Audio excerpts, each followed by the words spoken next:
지난 바이블 카페를 통해서 저에게 말씀의 은혜 또 여러 은혜를 주신 하나님께 감사합니다.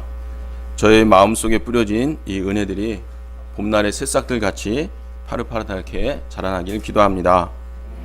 이 시간 말씀의 제목은 씨가 나서 자라되입니다. 요절 말씀 27절 말씀을 읽고 기도하고 시작하겠습니다.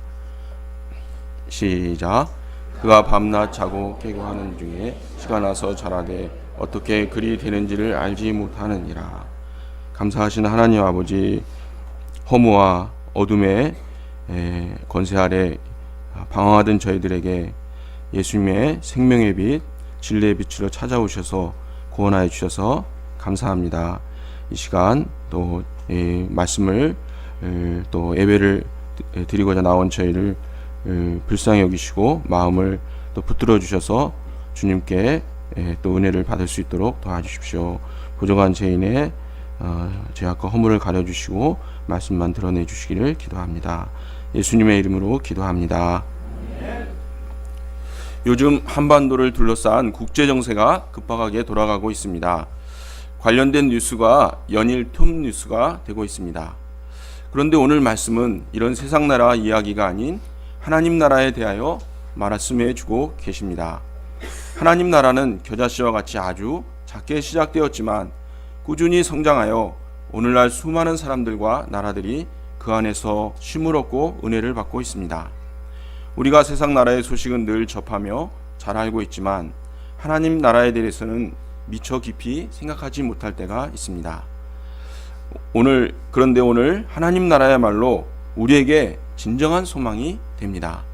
이 시간 말씀을 통해 이루어지는 하나님 나라에 대하여 묵상하는 가운데 은혜 받을 수 있기를 기도합니다. 1장 무엇을 듣는가 스스로 삼가라. 예수님은 1절에서 8절까지의 비유를 말씀을 통해 말씀을 하신 후에 9절에서 들을 귀 있는 자는 들으라고 하심으로 말씀을 주의 깊게 들어야 함을 강조하셨습니다. 그리고 10절에서 20절까지 비유에 대한 해석을 마치신 후에 다시 반복하여 듣는 자세가 중요함을 강조하십니다. 21절에서 23절을 보십시오. 한 절씩 한번 읽어보겠습니다. 또 그들에게 이르시되 사람이 등불을 가져오는 것은 말 아래에나 평상 아래에 두려함이냐 등경 위에 두려함이 아니냐.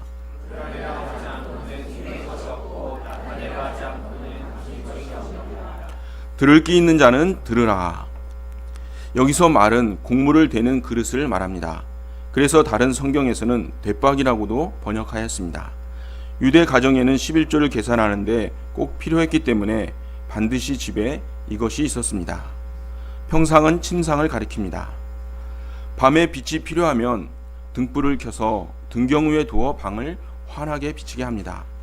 그러나 필요가 없을 때는 그릇으로 덮어두거나 침상 아래에 넣어 두었습니다.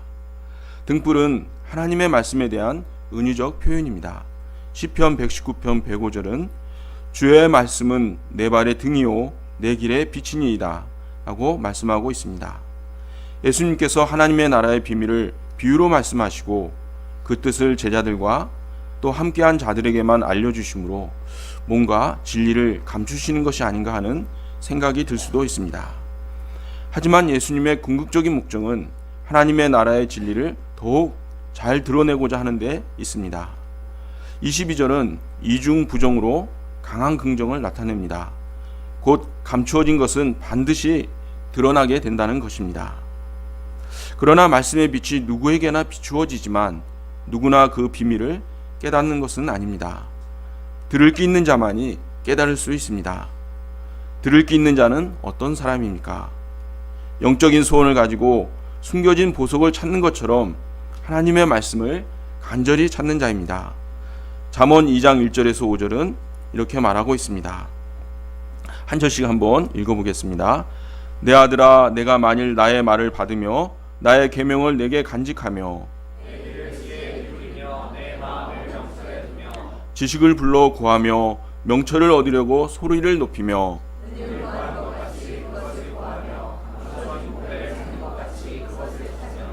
여호와 경외하기를 깨달으며 하나님을 알게 되리니. 24절 상반절을 보십시오. 너희가 무엇을 듣는가 스스로 삼가라. 삼가다의 언어는 블레포로서 주의하다, 경계하다, 관찰하다 등의 의미가 있습니다. 공동 번역은 이를 마음에 새겨들어라, NLT는 Pay Close Attention to로 번역하였습니다. 제가 초등학교에서 영어를 잘 사용하지 않기 때문에 영어를 하는데 상당히 부담감이 있습니다. 양해해 주시기 바랍니다. 말씀에 이렇게 소원을 가지고 주의를 기울여서 들어야 하는 이유가 무엇입니까? 24절 하반절에서는 너희의 헤아리는 그 헤아림으로 너희가 헤아림을 받을 것이며 더 받을 것이라고 하셨습니다. 여기서 헤아림의 원어적인 뜻은 측정하는 데 사용하는 자나 그릇, 용기를 말합니다. 또 헤아리는 재다, 측정하다라는 뜻을 가진 동사입니다. 이를 직역하면 말을 사용하여 주면 말로 받고 대를 사용하여 주면 대로 받되 거기에 더하여 받게 된다는 것입니다. 자기가 사용하는 그릇만큼 받는다는 것은 말씀을 듣는 자의 노력을 강조합니다. 말씀을 듣는 일에 내가 두는 가치와 노력만큼 받게 되되 하나님께서 거기에 더해 주신다는 것입니다. 더 받는다는 것은 그 노력에 비하여 풍성하게 주시는 하나님의 은혜를 말해줍니다. NLT 성경은 이를 이렇게 번역하였습니다.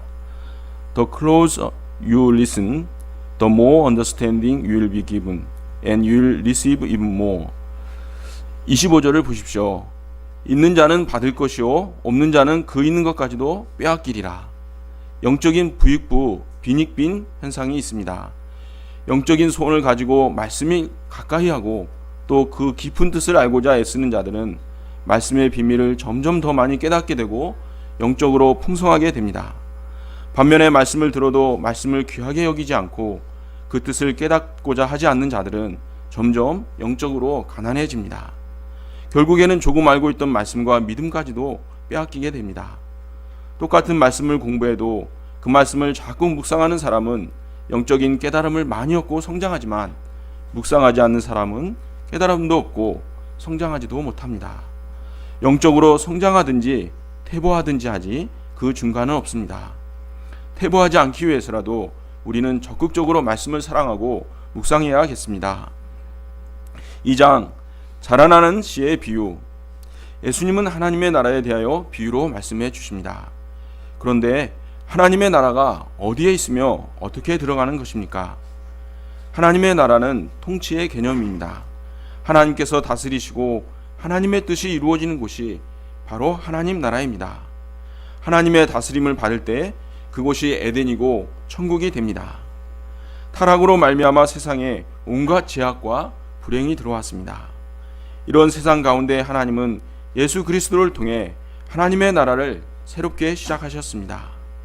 예수님은 복음 역사를 시작하실 때 때가 찼고 하나님 나라가 갖고 왔으니 회개하고 복음을 믿으라고 하셨습니다. 그런데 영적으로 무지하고 세상 것을 좋아하는 우리들의 눈에는 이 하나님의 나라가 잘 보이지 않습니다. 마치 감추인 것 같고 가려진 것 같습니다. 예수님은 이런 우리를 위하여 우리가 알아들을 수 있도록 비유를 통하여 하나님의 나라의 비밀을 가르쳐 주십니다. 26절에서 29절을 보십시오. 한 절씩 읽어보겠습니다. 또 이르시되 하나님의 나라는 사람이 씨를 땅에 뿌림과 같으니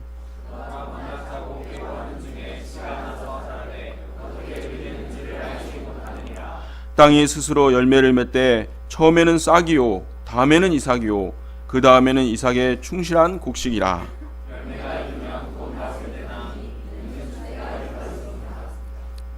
첫째로 하나님의 나라는 말씀의 씨가 뿌려짐으로 시작됩니다. 농부가 씨를 뿌리지 않으면 아무런 일도 일어나지 않습니다. 농부는 씨를 뿌리면 뿌린 만큼 열매를 수확할 것을 확신하기 때문에 열심히 씨를 뿌립니다. 우리의 마음밭에도 열심히 하나님의 말씀의 씨를 뿌려야 합니다. 그런데 어떤 사람은 말씀을 읽어도 금세 잊어버리기 때문에 말씀을 잘 읽지 않게 된다고 말합니다. 들어도 금세 잊어버리기 때문에 듣는 게 의미 없어 보일 때가 있습니다. 양마가 선교사님은 말씀을 읽는 것을 콩나물 물주기에 비유하셨습니다. 콩나물 시루에 물을 부으면 밑바닥으로 금세 다 빠져나가고 남는 것이 없는 것 같습니다. 그런데 어느새 그 중에 얼마를 흡수하여 꾸준히 자라납니다.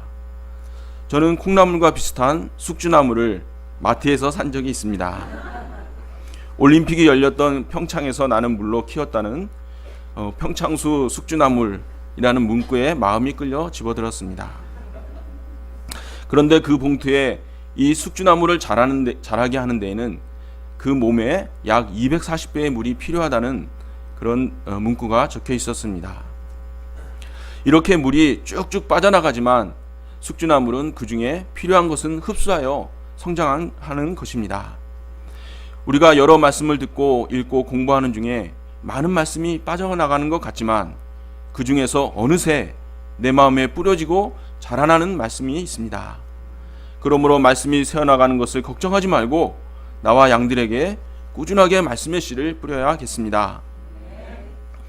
둘째로, 하나님의 나라는 하나님의 주권과 능력에 의해 자라납니다. 본문을 보면 농부가 씨를 뿌려놓고 밤낮 자고 하는 모습과 땅이 스스로 열매를 맺는 모습이 대조가 되어 나옵니다. 열매를 맺게 하는 주체는 땅으로 되어 있습니다. 여기에 인간이 개입할 여지가 없습니다. 하나님의 창조의 섭리와 능력으로 말미암아 되는 것입니다.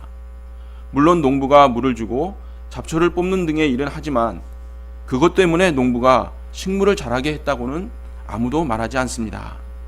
사람의 내면 안에서 이루어지는 하나님의 나라도 사람의 노력과 관계없이 하나님의 주권과 능력으로 스스로 자랍니다. 이를 생각할 때 우리가 말씀의 씨를 뿌려놓고 이 씨가 싹이 나지 않을까 걱정하며 불면증에 시달릴 필요가 없습니다. 본문의 농부처럼 씨를 뿌려놓았으면 하나님께 맡기고 잘 자고 또 잘 일어나면 됩니다. 또 혹시 약이 잘 자라더라도 교만하거나 자기의에 빠질 수 없습니다. 자라게 하시는 분은 오직 하나님 한 분이시기 때문입니다. 사도 바울은 하나님 나라의 일꾼으로 수많은 말씀의 씨를 뿌리며 전도를 하였습니다. 그의 사역을 통해 많은 열매가 맺혔습니다. 그러나 그는 고린도전서 3장 6절에서 나는 심었고 아볼로는 물을 주었을 때 오직 하나님께서 자라나게 하셨다고 고백하였습니다. 자신의 역할과 한계를 잘 알고 하나님께 영광을 돌리고 하나님의 은혜에 감사하였습니다. 셋째로, 하나님의 나라는 보이지 않는 가운데 단계를 거쳐 성장합니다. 밭에 떨어진 씨는 순간순간 보면 자라는 모습이 보이지 않습니다. 어제나 오늘이 별로 다른 게 없고 그대로인 것 같습니다. 초등학교에서 화분에 씨 심기를 실습을 가끔 하는데 어떤 학생은 자기 씨가 자라지 않는 것 같다며 손가락으로 화분에 흙을 파 그 씨를 꼭 확인해 보는 학생들이 꼭 한두 명씩 있습니다. 그러나 그렇게 조마조마하지만 어느 날 보면 싹이 나고 자라나 있습니다. 이는 보이지 않는 가운데 조금씩 계속해서 성장하고 있었기 때문입니다. 이처럼 각 사람 속에 말씀으로 시작된 하나님의 나라는 속도는 느리지만 분명하게 자랍니다. 자라되 단지 단계가 있습니다. 처음에는 말씀의 씨가 뿌려지고 그 씨가 싹이 되어 나오고 싹이 자라서 줄기를 내고 줄기 끝에 이삭이 생기고 이삭에 충실한 곡식이 열립니다. 반드시 단계를 거쳐 열매를 맺습니다. 씨가 싹이 난 후에야 바로 곡식이 되는 경우는 없습니다. 성경 공부를 한 지 얼마 되지 않았는데 성숙한 신앙인이 되기를 바라서는 안 됩니다. 자라기까지 기다려주는 인내가 필요합니다. 하나님은 아브라함을 25년간 인내하시며 키우셨습니다. 처음에는 창세기 12장 2절 내가 너로 큰 민족을 이루고 내게 복을 주어 내 이름을 창대케 하리니 너는 복이 될지라 말씀으로 그의 인생 문제인 자식 문제를 꼬투리 삼아 믿음의 세계로 초청하셨습니다. 그리고 창세기 12장 5절 이제 후로는 내 이름을 아브라함이라 하지 아니하고 아브라함이라 하리니 이는 내가 너를 여러 민족의 아버지가 되게 함이니라 말씀으로 믿음이 없어 인간적으로 낳은 이스마엘에게 빠져있는 그에게 찾아오셔서 그의 믿음과 마음의 폭을 넓혀주셨습니다. 이렇게 때마다 말씀으로 찾아와 그의 믿음을 돕고 키워주셨습니다. 이렇게 하여 나중에는 사랑하는 독자 이삭을 바치라는 말씀에도 순종하는 믿음으로까지 성장하였습니다. 아기들이 자라는 모습을 보면 신기합니다. 때가 되면 말을 배우기 위하여 옹알이를 합니다. 어느 날 보면 방 벽을 잡고 아슬아슬한 걸음떼기를 하는 모습을 발견하게 됩니다. 누가 가르쳐주지 않았는데도 이렇게 단계를 거쳐 성장합니다. 이 과정에 사람이 개입한 것은 없습니다. 단지 그때가 되면 스스로 알아서 합니다. 부모는 단지 그것을 잘할 수 있도록 응원해주고 환경을 만들어 줄 뿐입니다. 우리와 양들의 영적인 성장도 단계 하나님께서 이루어 주실 것을 믿어야겠습니다. 우리가 하나님의 말씀 앞에 진실되게 서면 제약된 모습이 발견되고 또 그 모습이 어찌나 변화되지 않는지 순간순간 절망스러울 때가 있습니다. 그러나 순간순간은 잘하는 모습이 보이지 않더라도 한참 지나고 나면 어느새 되어 있고 성장해 있습니다. 이는 우리 안에 말씀을 통해 역사하시는 분이 하나님이시기 때문입니다. 각 사람 속에서 이루어지는 하나님 나라도 속도는 느리지만 분명하게 자라납니다. 여러 가지 난간이 있을지라도 난간을 극복하고 자라납니다. 한 목사님은 목사까지나 하는 자기가 왜 이렇게 변화가 안 되는지, 성장이 없는지 한숨이 나왔다고 하였습니다.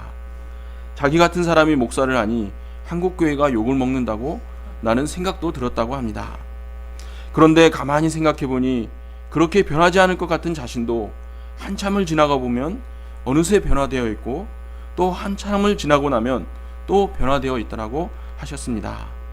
그러므로 낙심치 말고 내 안에 떨어진 그 말씀을 굳게 붙들고 인내하다 보면 어느새 변화되어 있고 성장해 있는 자신을 발견하게 되고 기뻐하게 될 것입니다. 3장 겨자씨의 비유 30절에서 32절을 보십시오. 또 한 절씩 읽어보겠습니다. 또 이르시되 우리가 하나님 나라를 어떻게 비유하며 또 무슨 비유로 나타낼까?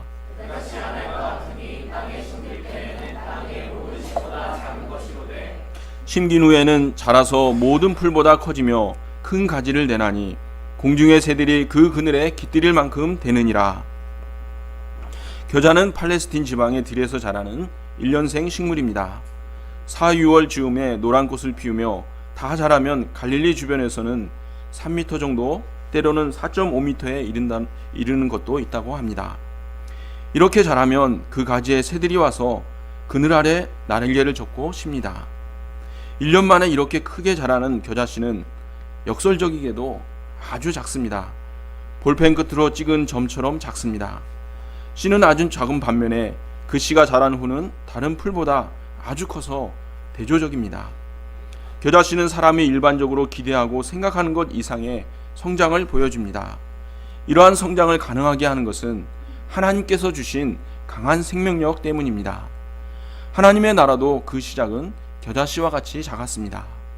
그런데 그 가운데 하나님의 생명력이 있기 때문에 놀랍게 성장하였습니다. 여러분은 하나님 나라 하면 어떤 생각이 떠오르십니까? 당시에 많은 유대인들은 하나님 나라 하면 다윗 제국과 같이 강력한 힘을 가진 제국을 생각했습니다. 다윗과 같이 강력한 구원자가 나타나 로마의 군대와 악한 헤롯 왕을 몰아내고 강력한 나라를 세워줄 것을 기대했습니다. 그러나 이런 기대와는 달리 하나님의 나라는 겨자씨와 같이 작게 시작되었습니다. 예수님은 말국간 말구에서 태어나셨고 가난한 목수의 아들로 자라나셨습니다. 유대의 지도자들과 로마의 지배자들에 의하여 체포되시고 고난받으신 후에 십자가에서 죽으셨습니다. 이로써 예수님이 시작하신 하나님 나라는 실패한 것 같았습니다. 그러나 예수님은 죽은 자 가운데서 다시 살아나셨습니다. 능력으로 하나님의 그리스도이신 것을 보여주셨습니다. 예수님이 승천하신 후 남겨진 제자들의 형편도 겨자씨 하나를 같았습니다. 작은 나라 유대에서도 수도 예루살렘에서 한참 떨어진 시골 갈릴리 출신이 대부분이었습니다. 예루살렘 성전의 화려한 모습을 보고 깜짝 놀라던 자들도 있었습니다. 그들은 예수님이 부활하셨다는 소식을 듣고도 한동안은 두려움 때문에 집 밖으로 나오지도 못했습니다. 또한 마가복음이 기록될 시기에 로마 교회도 로마 제국에 비하면 겨자씨와 같았습니다. 그들은 예수님을 믿는다는 이유만으로 갇히고 짐승에 물려 죽거나 불에 타 죽은 자들이 많았습니다. 이제 막 시작된 교회가 강력한 제국인 로마의 핍박을 견딘다는 것은 불가능해 보였습니다. 그런데 교회는 핍박을 이기고 살아남았을 뿐만 아니라 점점 자라 313년에 로마의 국교가 되었습니다. 이후에 로마는 점점 약해져서 멸망하였습니다. 그러나 서로마를 멸망시킨 게르만족이 기독교를 받아들이므로 유럽이 기독교화가 되었습니다. 복음은 끊임없이 확장되어 영국, 미국을 거쳐 한국에까지 이르게 되었습니다. 근래에는 공산주의자들에 의한 박해가 심했습니다.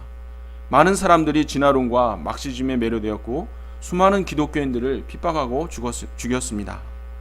그런데 세계 곳곳을 흔들던 공산주의의 세력은 이제 와서는 점점 쇠하여지고 있습니다. 오히려 중국과 러시아에서 수많은 교회들이 살아남아 자라나고 있습니다. 이스마엘 선교사님과 베사라 선교사님도 1960년대에 정치적으로 혼란하고 경제적으로 가난한 나라에 떨어진 도할의 겨자씨와 같았습니다.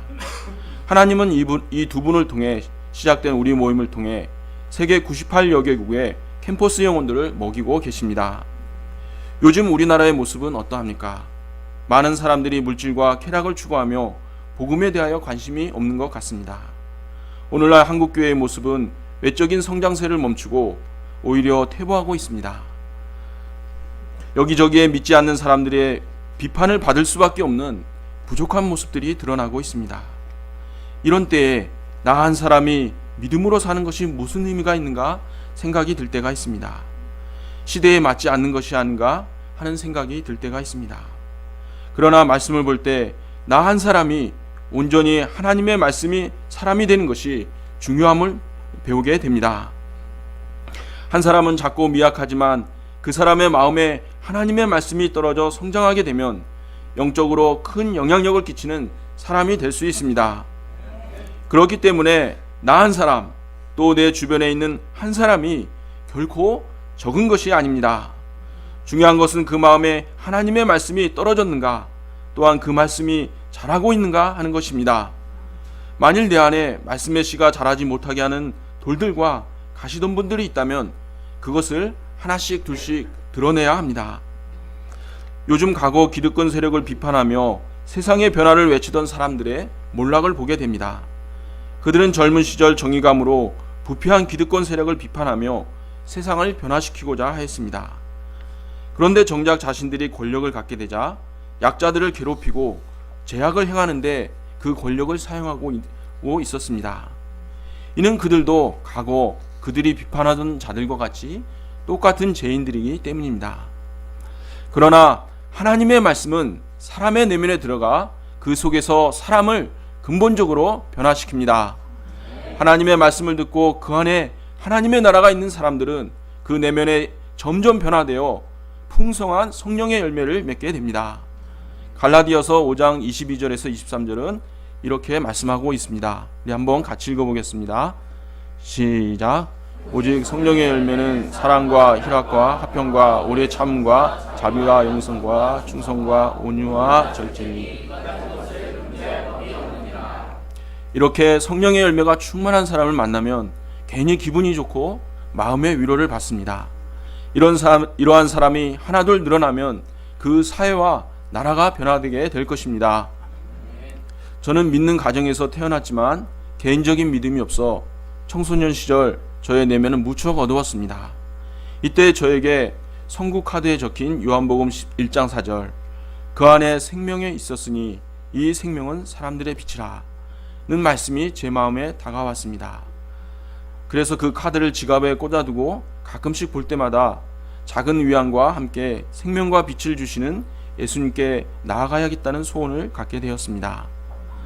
첫 직장에 출근하게 되었을 때는 누가복음 9장 23절, 아무든지 나를 따라오려거든 자기를 부인하고 날마다 제 십자가를 지고 나를 따를 것이니라 말씀을 붙들고 퇴근 후 센터에 와서 찬양하고 기도하는 가운데 영적으로 재충전함을 받고 직장생활에서 오는 피로와 세상 유혹을 극복할 수 있었습니다.